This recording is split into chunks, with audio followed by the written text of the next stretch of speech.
Yeah. So when I kind of think about creativity, so like for you, you said you're a painter, right? So how does collaboration? What does collaboration look to? How does that look like to you as a painter in what you do? Um, in the rough draft process, it looks like creating sketches and then contacting peers or whoever's around and getting insight from what they have to say to influence the end product that might, translate to canvas.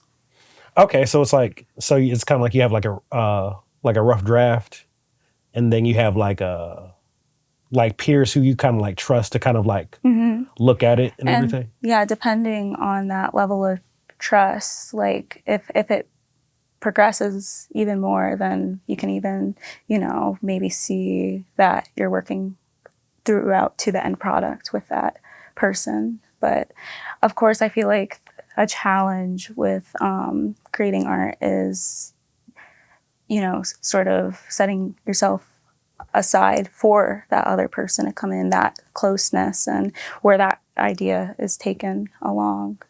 You said setting yourself aside. Expand on that. Actually, you said setting. It's part. You said part of the challenge is setting yourself aside. Because you're sharing the idea with another person. Okay, yeah, So.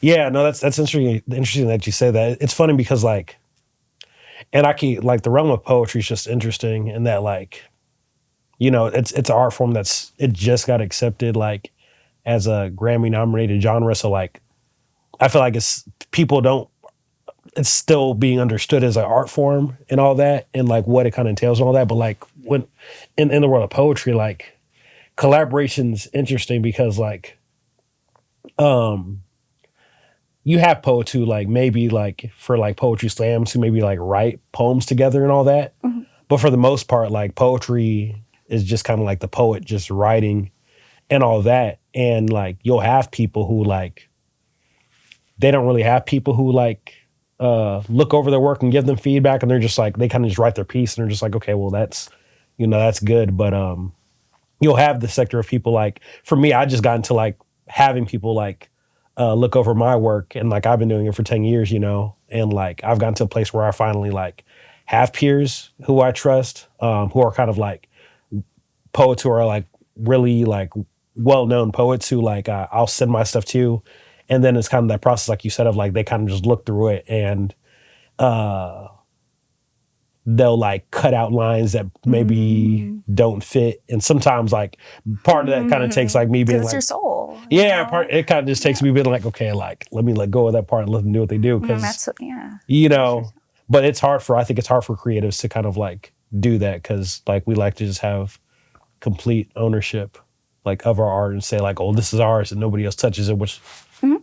you know, there's truth to that, but I think there's also like for me, I've grown a lot in kind of like having people kind of review my work in the sense of like when I have a person over here who kind of points out like, hey, like I've noticed this overarching thing in your poetry where you're not as personal as you could be. Like write more about yourself in it. And now because they said that, I'm like, oh dang. I feel like you need permission sometimes. Like how vulnerable, how deep can I get with an art piece? So.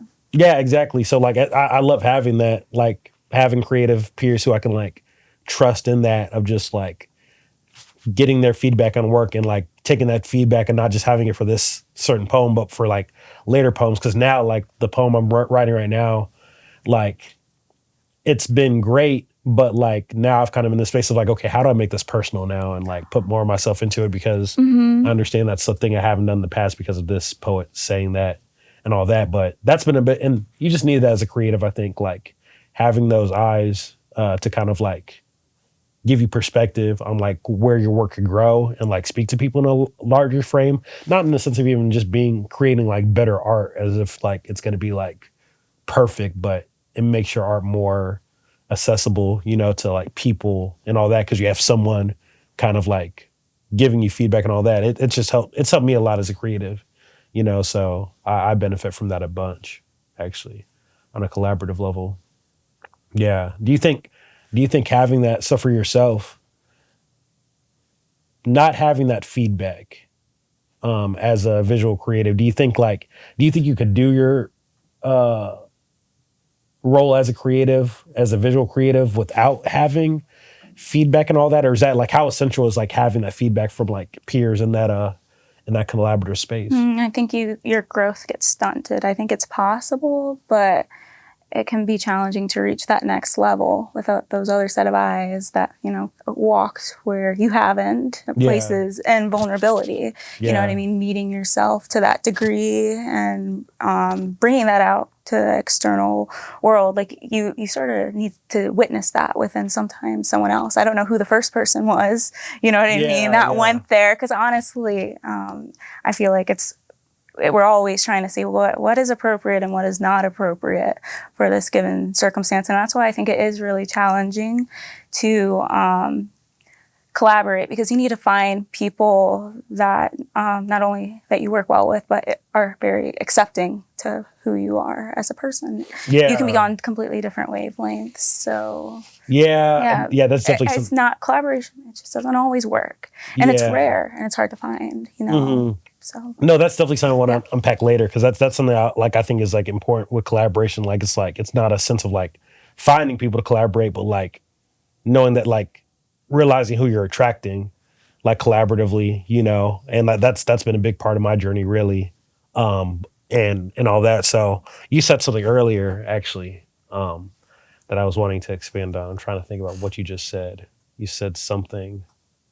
You said something about like stunning your growth. That's what it was. yeah. Yeah. So have you ever like personally experienced like a threshold where like you felt yourself being like stunted growth wise because like you were just kind of keeping it to self, and what did that look like, I guess? In curiosity. That looks like, of course, we're talking about safety, like not feeling comfortable to express your self. And that can, I think art is just like sort of a secondary depiction of where you're at as like a person. You know what I mean? Yeah. I don't know. Like sort of, if you're at a place where you're stuck, then your art's not gonna, yeah. Yeah. So it's if you're stuck somewhere like within kind of like your life narrative, like your art kind of just ends up stuck there too. Yeah. No, I definitely get that. No, I definitely get that, because I like when I first started doing poetry, it was in a very isolated space. Like I was just to myself for 2 years, and kind of just with my thoughts and with what I thought about things and how I thought about the world and all that. But it got to a place where like I organically kind of like got to a place where I was like, oh, I don't know as much as I think I should know about this thing. So how am I going to figure this out? And like organically, I would just have people in my life who came and like kind of showed me different perspectives. Like, oh, okay, dang, now I can write about this a little bit more deeper and all that. So that's interesting that you said that, actually, with the stunted growth. And you have to find that rare person that makes you feel safe. You know what I mean? You have to find. Of course, I know that you supply that for a lot of people. I honestly, like, when witnessing like what you do and the spaces you create with younger people, I wish that I had that in high school. So. No, I appreciate that. There's a project I did back in 2020 when everything was shut down. It was funny because like I just got this grant from Quad City Arts to work on this spoken word project, and I had all these people who I wanted to work with, and then everything got shut down. And then we just kind of figured out how to kind of like make it work super quick, where like it was a spoken word project, like it was like recorded like by voice and like audio wise. So what I would do is like I would just record my poems just flat out, just from beginning to end, on like a little mic in my my buddy's studio at the time, who I live with. And him being a beat producer, he would like, if he was in charge of like doing the productions for that one, he would take those vocals and kind of brainstorm how a sound would fit around it, which is different because like usually with like musicians, it's like they write their lyrics to a sound first, but I had no sound, and he just wrote the scoring and the production around it. Then when he was done with that, we would like put that in a folder. I'd record another one, send it to my buddy who lives in Florida, who's a producer, and he would do the same thing, just kind of put stuff around it, and then would have like suggestions like, oh, I think we should have this person do this thing on it too. And we just kind of went with that process the whole time, like where I would just record vocals. I wouldn't know what the heck they put behind it until it was done. So I would just send it to my friends who were working on this project. And then we just pretty much came up with this project like within, I think, 3 weeks, which was pretty cool. And it was just kind of like me just sending out like these vocal stems, as they call it. And then people would just put their production around it. And we just kind of did that, rinse, repeat, rinse, repeat. And then when it came to like the visual part of like the cover art for the project, I had a friend who lived in Phoenix who listened to it all and then made a cover off of like what she heard. So that was a cool little project actually, which we had a lot of collaborative effort kind of put into that. But it was really interesting. That was probably one of the funnest like collaborative projects I worked on for sure. What about yourself though? For me, it would probably be with Shakira, my friend Shakira, who goes to the same school as me, and we both like did Quad City Chalk Fest separately, and so we witnessed each other's work, the progress of it for like 2 days, and then the year after, we decided that we wanted to collaborate and work on a project for the Chalk Fest. So I would definitely say like the progress of, from rough draft and meeting up and sharing ideas, as well as, hearing out one another and finding out, that we actually do work pretty well with each other is a very like exciting experience. So It's funny because I was originally gonna bring up like the chalk, because I remember the first time I saw your art was like when you did that collaborative piece for the Chalk Fest and all that. So it's cool that you brought that up actually. Yeah. Yeah. I think like, yeah, that collaboration is important for sure. Like it's the couple of, I remember the most collaborative piece I guess I've seen like art wise was I don't know if you're familiar with like Dreamville or like anything they put on musically like that. It's a music label with like a J. Cole and all them. mm-hmm. But like a couple years ago he did like this series of like what they call like mixtapes, where he just literally had people he was a fan of like literally just like have a studio session, and they kind of just like created they just kind of like created a project within like a week span of time, I think. But they had like massive amount of producers, musicians and all that. But it was a cool process to kind of see how they created and all that, and just seeing all these different, it wasn't really different genres, but different artists kind of like come together to kind of create this piece of art. Yeah. Do you have any like artists that that you're a fan of, or that you resonate with, that have done collaborative work such as that? Yeah, so like I really like Animal Collective and Alex G, and like they are supported by Domino label company, and I would say that something about Alex G is he's produced work like since he was like in high school or even middle school, and he's produced a lot of things, and so it's just interesting to see. Going to Black Hawk really helped with building relationships, and one major takeaway that was super helpful was meeting strong relationships to take into the art world and to take into future collaborations, because I mean, working independently on art, it can be beneficial for a number of reasons, such as like following through with one singular vision. But a benefit of introducing another person is by expanding your world, and also getting really close to someone, because I mean, working on art, there's a lot of vulnerability there, and I feel like art is like the ultimate way to build strong relationships, because you're like focusing on something in the moment, enjoying their thoughts, and just it's a positive energy. So one collaboration that I like really strongly remember is actually through Chalk Art, the Quad City Chalk Art Fest, and that's like a yearly occasion, and it's typically in like I don't know if anyone, like it's in the scorching heat, so it's blood work to do that. So one year I did it independently, and I met another student from Black Hawk that was also working on their work, so we got to witness each other back and forth, and her name is Shakira, and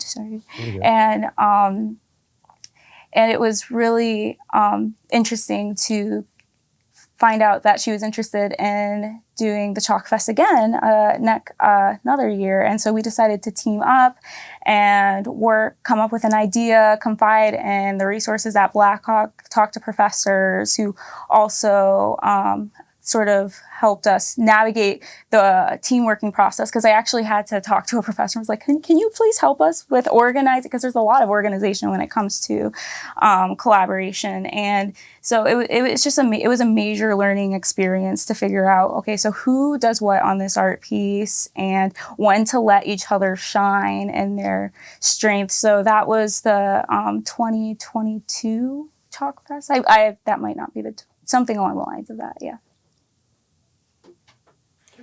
I think this one I saw you at, actually. That's the one I remember the most, the 2022 one. I remember because 23. Was that the 2022? Is that the 2020? Okay, today, 24, 23, 23? Yeah, I think it was 2022 because I just got back from Arcata, California, and just got back there that day and like went to the Chalk Fest, and I was like, oh, that's yeah. Okay. Yeah, yep. So there's this artist, actually. It's funny, like, we have this segment because there's this artist I watched this little interview snippet of, I think last week. His name's Russell. I know of him. I'm not really a fan of his music, but I'm a fan of like him business wise. Like, he's just like, the way his brain works is like super awesome. But he said this thing that like stuck with me. And he talked about how like people make the mistake of trying to find a team instead of realizing that you attract the team. And like, that's literally, I think it just made sense of the last 10 years that I've worked as a creative. Like, that's how I've worked. Like, it's always been about like people who like I've been attracted to because of their art, because of just like things that they did. I'm like, I like this person and like I want to collaborate with this person because of that. And that's always worked way more better than like when I try to force myself. When I force myself, I end up working with people I just didn't. I'm just like, you can't force anything. It's like, I'm gonna go like little SpongeBob. You gotta naturally let it develop. Yeah, that's literally the last 10 years that I've worked as a creative. Everything's just been organic. Like, I don't work well with like trying to like, just when you force yourself to try to like find people to like work with you. I think like you'll probably find people who are really good at like this, that, and the other, and like probably experts at what they do. But the missing part is like, there's not a sense of like understanding of vision, really. You know, like if I'm finding someone to like do social media management, but they don't understand like that I don't operate with I don't like posting every day. I know that's like a thing of success, but I'm like, if I don't feel like posting, I'm not going to post every day. But if you have someone who's like, well, according to these studies, you don't understand me as a creative then. And then that's where that rift kind of comes, you know? So when he said that, like, that piece of like attracting people, I think that's the best way to kind of go as a creative. Just like you do your creativity, and the people who are attracted to you and who have certain expertise, you let that happen organically. You know, I think that's literally how I've like worked the last 10 years creatively. I don't know. Have you worked in a similar way? Yeah, their values have to align with you, because I mean, we're all advocating for something with our art. You know, we're trying to prioritize a certain message, right? When we output something, so that person also has to prioritize that type of thinking. Yeah. Or there's going to be conflict there, and so I feel like that's a natural development. It's a friendship, and then you first got to have that foundation of the friendship and similar, you know, worldview. And then, yeah. Do you think, and I'm asking this just out of curiosity, because I've been thinking about this lately too. Do you think like the friendship part there is like an important piece to the foundation? Do you think like that's an important piece there, or can people like let's say that someone like a culinary person who does like is a culinary artist attracts this person who like does a lot of like promotion stuff, and they're like, you know, they end up working together, but there's not like they don't hang out every day. You know, they're not texting each other every day and all that, but they've built this foundation together. Do you think that's like how important do you think that friendship part is to like that that collaborativeness? I think definitely from the business standpoint, from having, you know, like you said, different roles and growing past that one individual artist, then maybe the friendship, because you've grown to the point where you have a bigger business, that friendship might not be as strong of a component. Okay. But if you're like working on one That's art interesting. piece, if you're working on one art piece, that's a different type of dynamic at play there, and that friendship is necessary. That's the experience I've had with collaboration. So No, I agree with you there, because I think like when it comes to like the art part, the actual creating part, I think there has to be some sense of like friendship, for like there has to be some sense of like connection there on like a friend level when it comes to like creating art together, you know. But when it comes to like from what I hear you saying is like when it comes to like a different role, like maybe myself and someone who's more business oriented, maybe that friendship's not as there as like the creatives I connect with, but it's still kind of like there in the sense of like having an important part in that foundation. Does that make sense? Am I making sense of like, okay, yeah, because I definitely agree in that. I think like it just depends on the role of the creative. Like if it's someone who has like a management who like does all the numbers and stuff, like it's not going to be as much of a friendship as like maybe my friend Artemis, who's a poet from St. Louis. So I'm always like, hey, I want you to hear this new poem real quick. Can I hear your new poem? If you hear my new poem, you know, and then that's kind of out of there, you know. So it definitely does vary. It's definitely different. Yeah. Collaboration can look all sorts of different ways, whether or not you're more small and reserved and keep it intimate and close, or if you grow and, you know, maybe have more members on your teams. Yeah, no, I definitely agree with that. Yeah, one thing I've been trying to do better as of lately, and this is kind of like, it's been like warring against my like introverted side, because I'm like very, I think we talk about this all care, like I'm just very deeply introverted. I just know how to play the role of like not an introvert. But as of lately, I've been trying to like be intentional on like reaching out to people who like I work with closely, collaboratively, just on a practical level first, just like asking every day, like, how are you doing? Like, how are you feeling at this moment? Like, what are you doing and all this?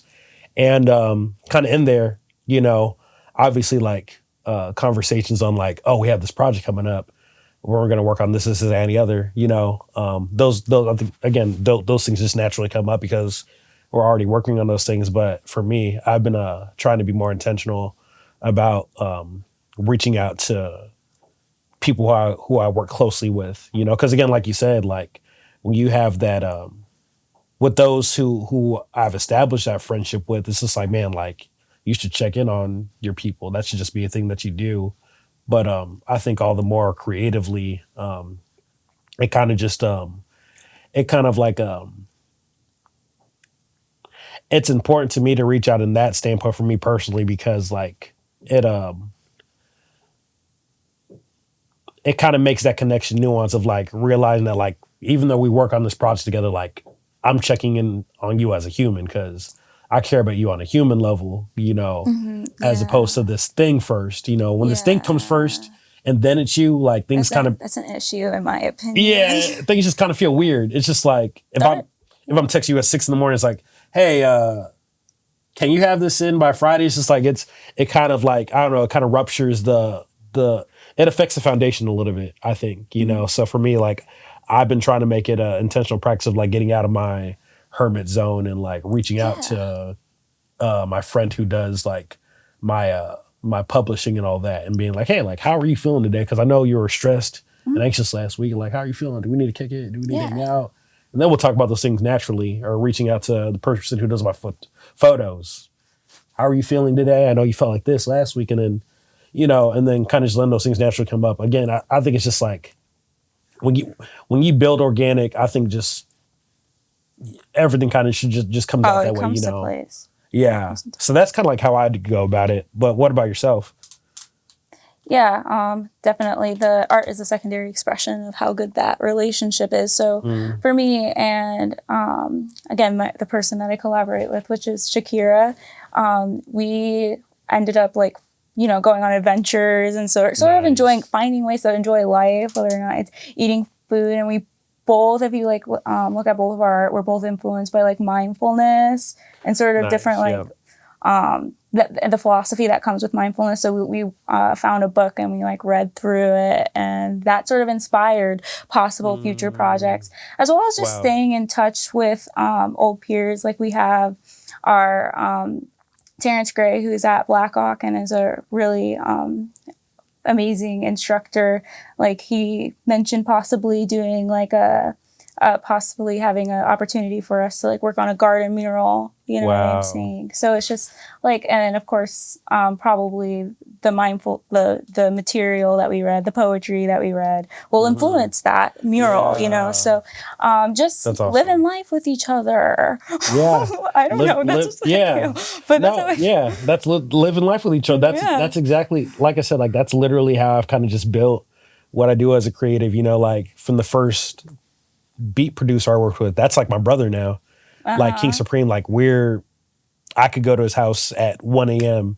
just to hang out and he's cool with it. But like that's the first producer I worked with, you know. That's his first friendship that I had. My friend who's a producer and drummer in Chicago, I've known him since we were in junior high together, you know, so we have like this connection and all that. But for me, like I think it's just like we kind of have that common alignment of just like that thing, though you can do without it. You can do without, like, I guess the friendship part and all this. I think there's an aspect, especially creatively, that just makes art flourish a lot more when that is there, and when I'm creating with somebody who like I genuinely like.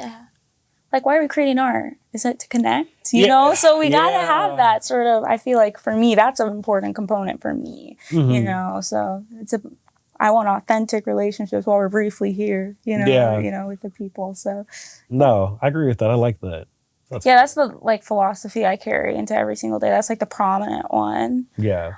Yeah, because I mean, I feel like it gets into those universal truths and components of all aspects of existence that lives amongst everyone. Yeah, it's just like, it's kind of just like the art, just knowing everything's kind of connected when you're just like present and and that's why we need to create safe spaces for collaboration. Safe. And we got to get past those illusions that you know, sort of prevent us from being comfortable with each other and able to freely connect. You know. And see, we need to do an episode next, just mindfulness. I feel like, in creativity. I feel like mindfulness is where it's at. No, it's literally changed the whole fabric of how I create, honestly. So I definitely agree. It's literally. Wait, how has it changed the fabric of how you create?